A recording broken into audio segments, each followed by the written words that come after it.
Boa noite a todos, que a doce paz de Jesus envolva nossos corações, hoje e sempre. Agradecemos a Deus, ao Mestre Jesus, às equipes espirituais aqui presentes, pela oportunidade. Para a reflexão da noite de hoje, falaremos dos vícios. Mas é importante destacarmos que somos espíritos em processo de aprendizado. Fomos criados simples e ignorantes. Kardec, no livro Céu e Inferno, no capítulo 3, ele nos destaca que os espíritos são criados simples e ignorantes, mas dotados de aptidões para tudo conhecerem e para progredirem, em virtude do seu livre-arbítrio. Portanto, aliado a este processo de evolução, nossas escolhas são livres. Temos a liberdade de escolher os caminhos para alcançarmos o progresso. Mas estas escolhas estão inevitavelmente ligadas à lei de causa e efeito. Portanto, responderemos por estas escolhas e pelos caminhos e atalhos que resolvemos percorrer. Somos o resultado de tudo que elaboramos e realizamos. E este longo e imenso processo está registrado no nosso espírito, impresso em nosso corpo espiritual, no perispírito, e refletido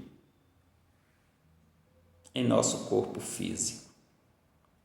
Trazemos ainda em nossa bagagem moral maus hábitos que, se não forem enfrentados em nossa luta cotidiana, irão cristalizando e se transformando em vícios, dificultando cada vez mais a nossa evolução espiritual.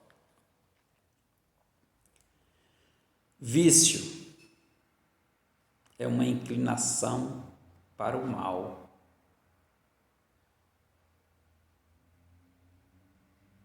Tudo que é vicioso nos traz transtornos, tanto espiritual como material.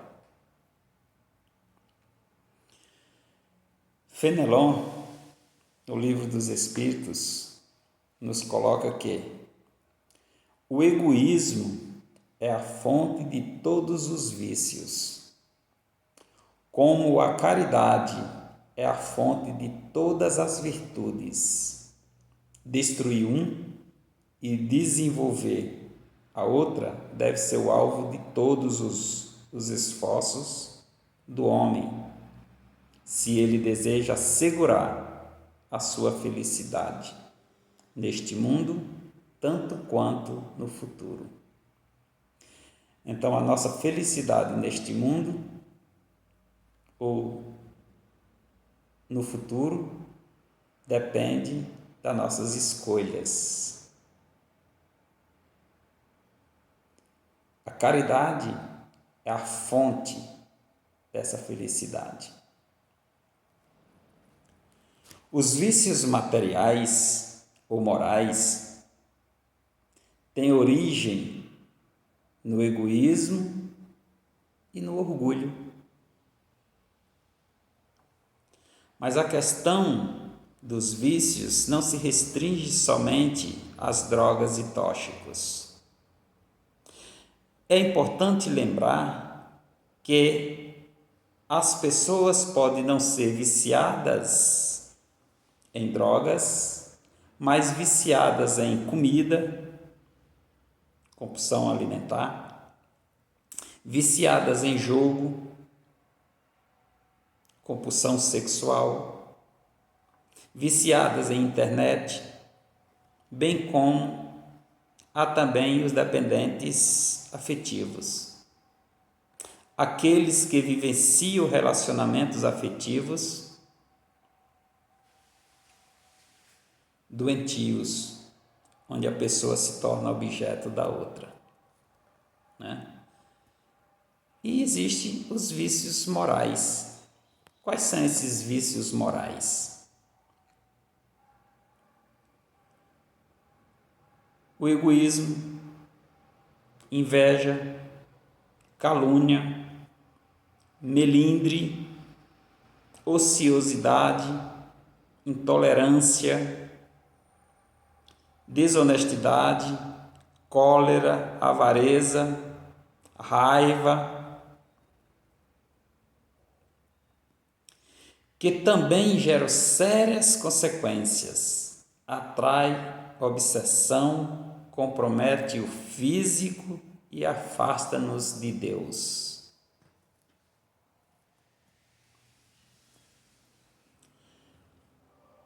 Kardec pergunta para os espíritos, na questão 913 do Livro dos Espíritos, entre os vícios, qual o que podemos considerar radical?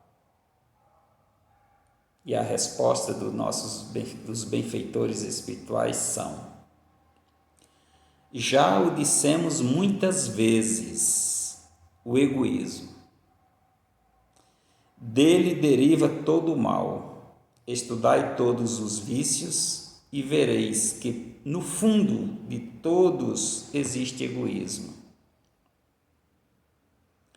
Então, em nosso processo histórico, pessoal, reencarnatório, cada um de nós traz hoje o resultado de acúmulo de experiências, tanto as positivas, pela ação do bem, como as negativas, que diz respeito às nossas ações contrárias às últimas, e que revelam nossas fragilidades.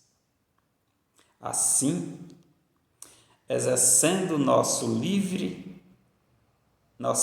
escolha, podemos optar pelo caminho do bem ou do mal, lembrando que as futuras consequências advirão de nossas escolhas.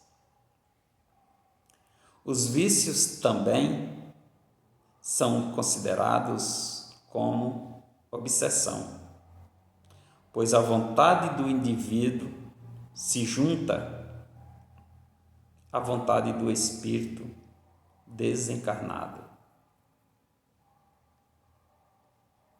Ainda ligados aos vícios materiais, é claro que eles não podem beber ou fumar diretamente, mas absorve a energia dos viciados encarnados. Daí o motivo da dificuldade em se largar os vícios. Divaldo Franco, ele nos coloca que quando o indivíduo resolve-se por libertar-se de qualquer vício, produz uma transformação moral no seu comportamento. Os hábitos enfermiços que nos acompanham, como resultado do processo antropológico da evolução, exigem alteração para comportamentos saudáveis em benefício da organização física, emocional e psíquica. E quando isso ocorre, as atitudes diante da vida são auspiciosas e felizes. A reencarnação é um resumo iluminativo no educandário terrestre que proporciona a conquista da plenitude em face da rebeldia sistemática do ser humano, que demora para despertar os tesouros inacessíveis da consciência de responsabilidade. Ele que se transforma em uma oficina de consertos e de reparos, através da qual é possível refazer, recomeçar e bendizer. No livro Libertação pelo Amor, Divaldo, através da mediunidade de Ângela de Ângeli, através da mediunidade do Divaldo, ela coloca que, matriculados na escola chamada Terra, na maioria das vezes em nossas relações interpessoais, identificamos os deslizes ou defeitos dos outros, deixando de identificar ou enfrentar os nossos próprios. Então fica aqui que nós devemos buscar sempre combater os vícios que em nós decorrem de experiências do passado, que nós devemos desenvolver virtudes, que precisamos desenvolver diante do nosso eu, as necessidades espirituais que temos. Deixemos que flua em nossos corações o amor que reina no universo, que é emanado por nosso Pai maior, por Deus. E assim, pedimos que os Espíritos nos auxiliem, que nos dê a sustentação para que possamos desenvolver esse amor. Que a força e nos dê a força necessária para combater esses vícios. Que sejamos perseverantes no bem, na caridade e na fraternidade, para que possamos desenvolver com amor e com carinho toda essa transformação. Graças a Deus.